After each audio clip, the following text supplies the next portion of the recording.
julio de 1974. Pacífico Norte, 2.900 kilómetros al noroeste de Hawái. Un barco gigantesco, el Hughes Glomar Explorer, flota sobre aguas profundas. Oficialmente, está realizando minería experimental de nódulos de manganeso del fondo marino, un proyecto científico financiado por el excéntrico multimillonario Howard Hughes. Pero eso es una mentira. En realidad, 5.000 metros bajo el barco, en la oscuridad absoluta del fondo del océano, yace un submarino nuclear soviético, el K-129. Se hundió 6 años antes con 98 tripulantes, 3 misiles nucleares, códigos secretos y tecnología clasificada. Y la CIA está a punto de intentar robarlo. Dentro del Hughes Glomar Explorer, en una sala de control secreta, ingenieros observan pantallas mostrando datos de una garra mecánica gigante descendiendo lentamente hacia el fondo. Profundidad: 4.800 metros, anuncia un técnico. 4.900 metros, 5.000 metros, contacto visual con el objetivo. En las pantallas, iluminado por luces submarinas, aparece el casco oxidado del K-129. Está partido en secciones, cubierto de sedimento, un cementerio de acero a 5 kilómetros de profundidad. Iniciando secuencia de captura, dice el jefe de operaciones. La garra mecánica del tamaño de un edificio de 3 pisos comienza a cerrarse alrededor del submarino. Si esto funciona, será el robo más audaz de la Guerra Fría. Si falla, será el fracaso más caro de la historia de la CIA. 800 millones de dólares. 6 años de planificación. La tecnología más avanzada jamás construida. Todo para robar un submarino del fondo del océano mientras el mundo entero observa sin saber lo que realmente está pasando. Esta es la historia del proyecto Azorian, la operación imposible que casi funcionó. Para entender por qué la CIA intentó algo tan imposible, debemos retroceder 6 años. 11 de abril de 1968, Océano Pacífico Norte. El submarino soviético K-129, un submarino diésel eléctrico clase Golf II, está en patrulla de rutina, lleva 98 tripulantes y está armado con 3 misiles balísticos nucleares R-21, cada uno con una ojiva de 1 megatón. Su misión, patrullar las aguas del Pacífico Norte, listo para lanzar sus misiles contra objetivos estadounidenses si la guerra comenzara. Pero algo sale terriblemente mal. A las 08:00 horas del 11 de abril, el K-129 deja de responder a las comunicaciones. La Armada Soviética intenta contactarlo durante días. Nada. Silencio absoluto. El submarino ha desaparecido. La Unión Soviética lanza la operación de búsqueda naval más grande de su historia. Docenas de barcos peinan el Pacífico Norte durante meses, pero el océano es vasto y el K-129 está en aguas muy profundas. Nunca lo encuentran. Para las familias de los 98 tripulantes, es una tragedia sin cierre. Sus seres queridos simplemente desaparecieron en el océano. Para el liderazgo soviético es un misterio preocupante. ¿Qué pasó? ¿Fue un accidente? ¿Un ataque estadounidense? ¿Una falla técnica? Pero para la CIA es una oportunidad, porque la CIA sí sabe dónde está el K-129. La Marina de Estados Unidos tiene una red secreta de sensores acústicos submarinos llamada SOSUS, Sound Surveillance System. Estos sensores pueden detectar submarinos soviéticos a miles de kilómetros de distancia.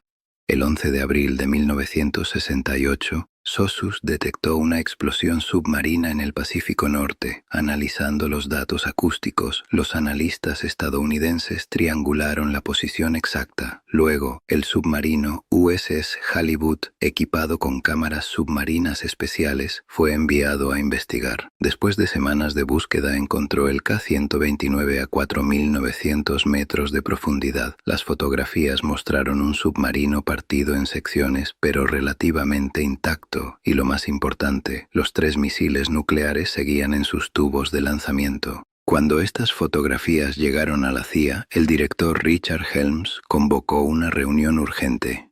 «Caballeros», dijo, Tenemos la oportunidad de obtener acceso directo a tecnología nuclear soviética, códigos de comunicación y posiblemente información sobre sus capacidades de misiles. Todo está ahí, a 5 kilómetros bajo el agua. ¿Es posible recuperarlo?, preguntó alguien. No, respondió un ingeniero. Ninguna tecnología existente puede levantar 2000 toneladas desde esa profundidad. Entonces construiremos la tecnología, dijo Helms. Y así nació el proyecto Azorian, pero había un problema enorme. ¿Cómo construir un barco capaz de recuperar un submarino de 5 kilómetros de profundidad sin que los soviéticos se enteraran? La respuesta vino de un lugar inesperado: Howard Hughes. Hughes era el multimillonario más excéntrico de Estados Unidos. Magnate de la aviación, productor de cine, ingeniero brillante, y en 1970 prácticamente un recluso que vivía en hoteles de Las Vegas. Pero Hughes también tenía contratos con la CIA y tenía una reputación de financiar proyectos extraños y ambiciosos. La CIA se acercó a Hughes con una propuesta: prestar su nombre y su compañía para una operación encubierta. Oficialmente, Hughes financiaría la construcción del Hughes Glomar Explorer, un barco de minería de aguas profundas diseñado para extraer nódulos de manganeso del fondo del océano. En realidad sería una máquina de espionaje diseñada para una sola misión: robar el K-129. Hughes aceptó, probablemente porque la CIA le pagó generosamente, probablemente porque le gustaba la audacia del plan, o quizás simplemente porque era Howard Hughes y hacía cosas así. El proyecto comenzó en 1970. Presupuesto inicial: $350 millones. Presupuesto final: más de 800 millones. Para poner eso en perspectiva, $800 millones en 1974 equivalen a más de $5.000 millones hoy. Es la operación de inteligencia más cara de la historia. 1970-1974. La construcción del Hughes Glomar Explorer. El barco es una maravilla de ingeniería: 189 metros de largo, 35.000 toneladas, pero lo más impresionante está oculto. En el centro del barco hay una abertura gigante en el casco, llamada Moon Pool, piscina lunar. A través de esta abertura una garra mecánica masiva puede ser bajada miles de metros bajo el agua. La garra, llamada Clementine, es del tamaño de un edificio de 3 pisos. Tiene brazos articulados diseñados para cerrarse alrededor del submarino como dedos gigantes. Está conectada al barco por una tubería de acero de 60 centímetros de diámetro. El plan es simple en teoría, imposible en la práctica. 1. Navegar hasta la posición del K-129. 2. Bajar Clementine 5 kilómetros hasta el fondo. 3. Cerrar la garra alrededor del submarino. 4. Levantarlo lentamente durante días. 5. Subirlo al interior del barco a través del Moon Pool. 6. Navegar de regreso a Estados Unidos, todo esto sin que los soviéticos se enteren. La construcción del barco toma 4 años. Se construye en el astillero Sun Shipbuilding en Pensilvania. Cientos de ingenieros trabajan en el proyecto. Todos firman acuerdos de confidencialidad extremos. La historia de cobertura es elaborada. Se publican artículos en revistas científicas sobre minería de nódulos de manganeso. Se organizan conferencias de prensa donde Hughes, o más bien sus representantes, porque Hughes nunca aparece en público, habla sobre el futuro de la minería oceánica. La KGB investiga, por supuesto, pero la historia de cobertura es convincente. ¿Por qué sospecharían que un proyecto de minería es en realidad una operación de espionaje? Además, la idea de levantar un submarino de 5 kilómetros de profundidad parece tan imposible que incluso si alguien lo sugiriera, sería descartado como ciencia ficción. Junio de 1974. El Hughes Glomar Explorer está listo. La tripulación es una mezcla extraña. Marineros civiles que creen que están en un proyecto de minería. Ingenieros de la CIA que saben la verdad. Agentes de seguridad que vigilan que nadie hable. El barco zarpa de Long Beach, California, supuestamente hacia una zona de minería en el Pacífico. Julio de 1974. El barco llega a la posición del K-129. Ahora viene la parte difícil. Primero, deben posicionar el barco exactamente sobre el submarino. A 5 kilómetros de profundidad, un error de 50 metros significa que la garra no alcanzará el objetivo. Usan un sistema de posicionamiento dinámico de última generación. Propulsores computarizados mantienen el barco en posición exacta a pesar de las corrientes y el viento. Luego, comienzan a bajar Clementine. La garra desciende lentamente, 100 metros por hora. A esa velocidad, toma más de 2 días llegar al fondo. Durante todo ese tiempo, el barco debe mantenerse perfectamente posicionado. Si se mueve, la tubería de acero que conecta la garra al barco podría romperse y perderían todo. Día 1. Clementine desciende 1000 metros, 2000 metros, 3000 metros. La presión del agua a esa profundidad es inmensa, más de 300 atmósferas, suficiente para aplastar un submarino normal como una lata de refresco. Día 2. 4000 metros, 4500 metros. En la sala de control, los ingenieros observan tensamente. Cada metro de descenso es un riesgo. La tubería podría romperse, la garra podría fallar, los sistemas hidráulicos podrían colapsar, pero todo funciona. Día 3. 4900 metros. Las cámaras de Clementine se encienden. Luces potentes iluminan la oscuridad absoluta del fondo del océano. Y allí está, el K-129. Está peor de lo que esperaban. El casco está partido en varias secciones.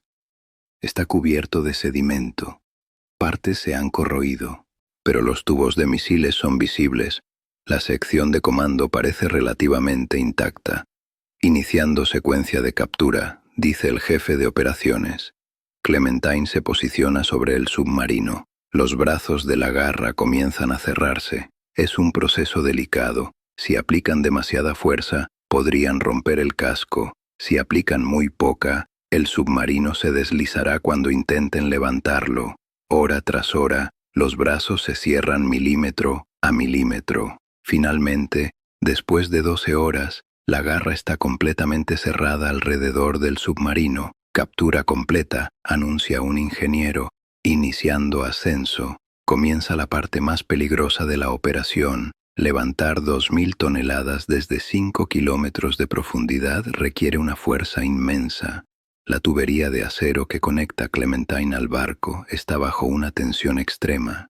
El ascenso debe ser lento. Muy lento, 30 metros por hora. A esa velocidad, tomará casi una semana subir el submarino. Una semana donde cualquier cosa puede salir mal. Día 4. El submarino ha subido 500 metros. Todo va bien. Los sistemas funcionan. La tubería aguanta. Día 5. 1000 metros de ascenso. Pero entonces, los sensores detectan un problema. Una de las secciones del submarino está comenzando a deslizarse. La corrosión ha debilitado el casco más de lo que pensaban. La garra no puede sostenerlo completamente. Reducir velocidad de ascenso, ordena el jefe de operaciones. Necesitamos minimizar el estrés. Día 6, 1500 metros. La sección sigue deslizándose, lentamente, pero de manera constante. Los ingenieros hacen cálculos frenéticos. ¿Aguantará hasta la superficie? ¿O se romperá y perderán todo? Día 7, 2000 metros de ascenso, aún faltan 3000 metros, y entonces lo peor sucede. Con un sonido metálico que se transmite por toda la tubería, una sección del submarino se rompe. Es la sección de popa, contiene 2 de los 3 misiles nucleares. Los ingenieros observan horrorizados en las pantallas mientras la sección se separa del resto del submarino y comienza a caer de vuelta al fondo. 2 misiles nucleares. Códigos de lanzamiento, tecnología de propulsión, todo perdido, cayendo de vuelta a la oscuridad. ¿Qué hacemos?, pregunta alguien. El jefe de operaciones toma una decisión rápida. Continuamos. Todavía tenemos la sección de proa, la sala de comando, los códigos de comunicación, un misil. Continuamos. El ascenso continúa. Pero ahora solo están levantando aproximadamente un tercio del submarino original. Día 10. Después de casi 2 semanas de operación, la sección del K-129 finalmente emerge del agua dentro del Moon Pool del Hughes Glomar Explorer. Es un momento histórico. Por primera vez en la historia, un submarino nuclear soviético está en manos estadounidenses. Pero no hay celebraciones. No todavía. Porque ahora viene la parte más delicada. Examinar el submarino sin que nadie se entere. El Moon Pool se cierra. Puertas gigantes se sellan, ocultando completamente el submarino del mundo exterior. Dentro, un equipo de expertos comienza la inspección. Lo que encuentran es fascinante y perturbador. La sección de proa está relativamente intacta.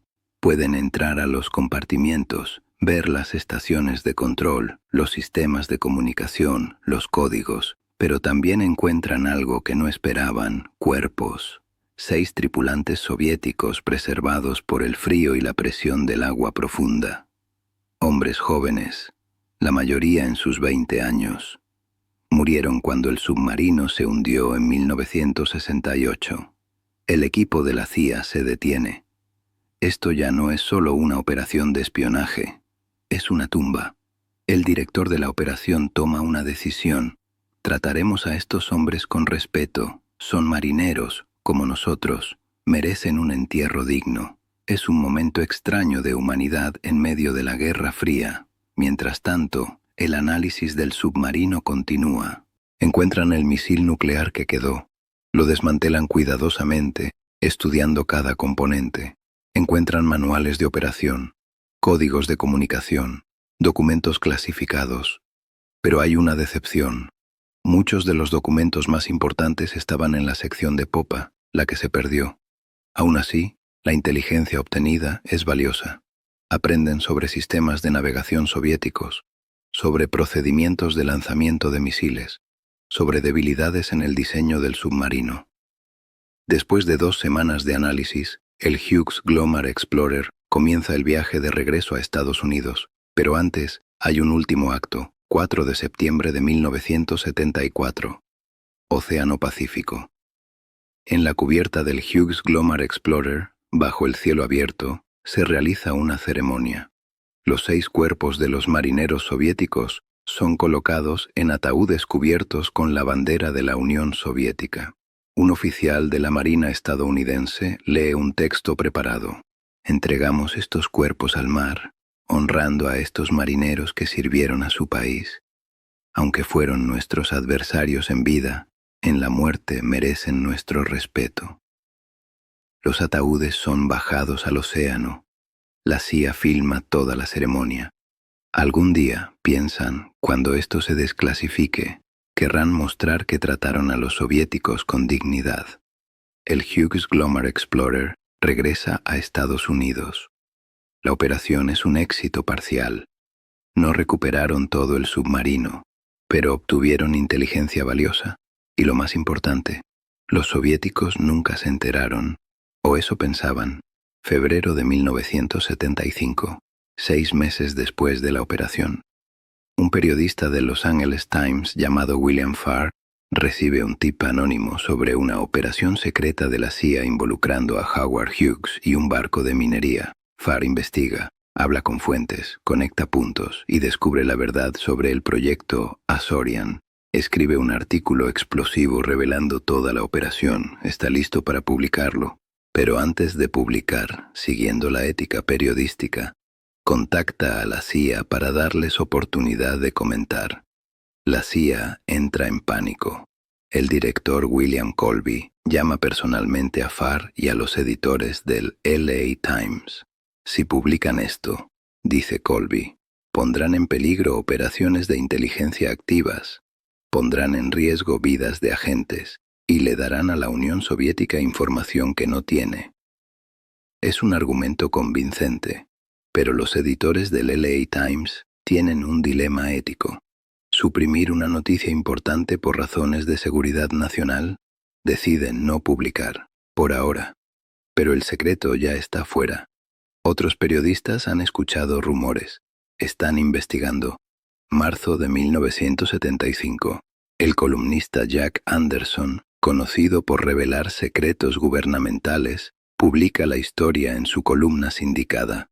El proyecto Azorian se hace público.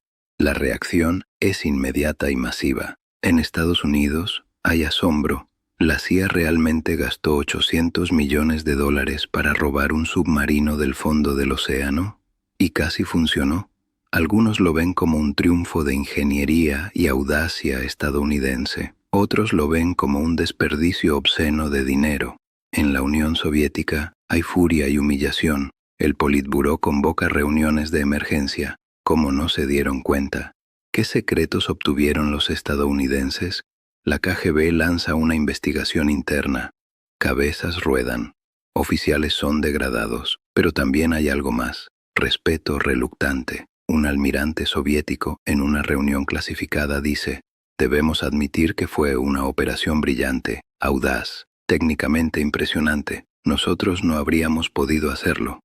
Internacionalmente, el proyecto Azorian se convierte en el símbolo de la locura de la Guerra Fría.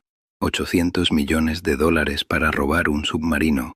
Tecnología imposible construida para una sola misión. Todo en secreto. Es el tipo de operación que solo tiene sentido en el contexto de la paranoia y la competencia de la Guerra Fría. Pero hay una consecuencia inesperada del proyecto Azorian que cambiará el periodismo para siempre. Durante la investigación del LA Times, la CIA se negó a confirmar o negar la existencia de la operación. Usaron una frase específica: no podemos confirmar ni negar. Esta frase se volvió tan asociada con el proyecto Azorian que ahora tiene un nombre: Glomar Response. Respuesta Glomar. Hasta el día de hoy, cuando agencias gubernamentales se niegan a confirmar o negar algo, se llama una Glomar Response. El proyecto Azorian literalmente creó una nueva categoría de respuesta gubernamental. En cuanto al Hughes Glomar Explorer, tuvo un destino interesante. Después de 1974, el barco fue puesto en reserva. La CIA consideró usarlo para otras operaciones de recuperación submarina, pero nunca lo hizo. En los años 90 fue vendido a compañías privadas. Fue usado para perforación de petróleo en aguas profundas. En 2015 fue desmantelado en China. El barco, que realizó una de las operaciones de espionaje más audaces de la historia, terminó sus días como chatarra. Pero la tecnología desarrollada para el proyecto Azorian tuvo un legado duradero. Las técnicas de posicionamiento dinámico, los sistemas de recuperación de aguas profundas, la ingeniería de tuberías de alta presión, todo esto avanzó décadas gracias a Azorian. Hoy, esa tecnología se usa en perforación de petróleo en aguas profundas, instalación de cables submarinos, investigación oceanográfica. El proyecto Azorian fracasó en recuperar el submarino completo, pero tuvo éxito en empujar los límites de lo que la ingeniería humana puede lograr. Más de 50 años después del proyecto Azorian, la operación sigue siendo fascinante por varias razones. Primero, porque representa el pico de la audacia de la Guerra Fría. Solo en el contexto de esa época tiene sentido gastar $800 millones para robar un submarino del fondo del océano. Solo en esa época de paranoia y competencia extrema alguien aprobaría un plan tan imposible. Segundo, porque es un recordatorio de que imposible es relativo. En 1970, todos los expertos dijeron que era imposible levantar 2.000 toneladas desde 5 kilómetros de profundidad. La tecnología no existía. Las leyes de la física parecían prohibirlo, pero la CIA decidió intentarlo de todos modos. Y casi funcionó. Sí, perdieron 2/3 del submarino. Sí, fue increíblemente caro. Pero lograron algo que todos dijeron que era imposible. Eso dice algo sobre la capacidad humana para superar limitaciones cuando hay suficiente motivación y recursos. Tercero, porque muestra el lado humano de la Guerra Fría. La decisión de enterrar a los marineros soviéticos con honores no era necesaria. No había ningún beneficio de inteligencia. Nadie se habría enterado si simplemente hubieran desechado los cuerpos. Pero alguien en la CIA decidió que era lo correcto, que incluso en medio de una operación de espionaje, Hay lugar para la dignidad humana. Ese video del entierro, desclasificado décadas después, es uno de los momentos más conmovedores de toda la Guerra Fría. Cuarto, porque ilustra las limitaciones del secreto. La CIA gastó millones en mantener el proyecto Azorian secreto. Construyeron una historia de cobertura elaborada, controlaron la información meticulosamente y funcionó por un tiempo. Pero eventualmente un periodista con un tip anónimo descubrió todo, porque en una sociedad libre los secretos eventualmente salen a la luz. Esa es la paradoja de la democracia y el espionaje. Las agencias de inteligencia necesitan secreto para funcionar, pero la democracia requiere transparencia. El proyecto Azorian es un caso de estudio de esa tensión. Finalmente, porque nos hace preguntarnos, ¿valió la pena? 800 millones de dólares, 6 años de trabajo, tecnología revolucionaria, todo para obtener acceso parcial a un submarino soviético de 1968. ¿La inteligencia obtenida justificó el costo? Honestamente, probablemente no. Para cuando recuperaron el submarino en 1974, gran parte de su tecnología ya estaba obsoleta. Los códigos de comunicación probablemente habían sido cambiados. Los diseños de misiles eran de generaciones anteriores. Sí, obtuvieron información valiosa. ¿Pero valía 800 millones de dólares? Probablemente no. Pero eso no es realmente el punto. El proyecto Azorian no era solo sobre inteligencia, era sobre demostrar capacidad. Era sobre mostrar a los soviéticos y al mundo que Estados Unidos podía hacer lo imposible. Era sobre la Guerra Fría como competencia tecnológica tanto como militar. Y en ese sentido, fue un éxito. Hoy, el fondo del océano donde yace el resto del K-129 es un cementerio. 92 marineros soviéticos siguen allí, a 5 kilómetros de profundidad. Hombres jóvenes que murieron en 1968, en un accidente que probablemente nunca entenderemos completamente. Sus familias nunca supieron exactamente qué pasó. Nunca tuvieron un lugar donde llorar. Solo la certeza de que sus seres queridos desaparecieron en el océano. 6 de esos marineros fueron recuperados y enterrados con honores. Los otros 92 siguen en el fondo. El proyecto Azorian es su monumento. Una operación imposible, audaz, cara y parcialmente exitosa. Un recordatorio de la locura y la brillantez de la Guerra Fría. Y un recordatorio de que a veces lo imposible es solo lo que aún no hemos intentado. Si esta historia te fascinó, suscríbete al canal. Cada semana exploramos las operaciones secretas más audaces de la Guerra Fría. Déjame en los comentarios. ¿Crees que el proyecto Azorian valió la pena? ¿Qué habrías hecho tú? Porque estas historias no son solo sobre el pasado, son sobre los límites de lo que los humanos pueden lograr cuando deciden que nada es imposible.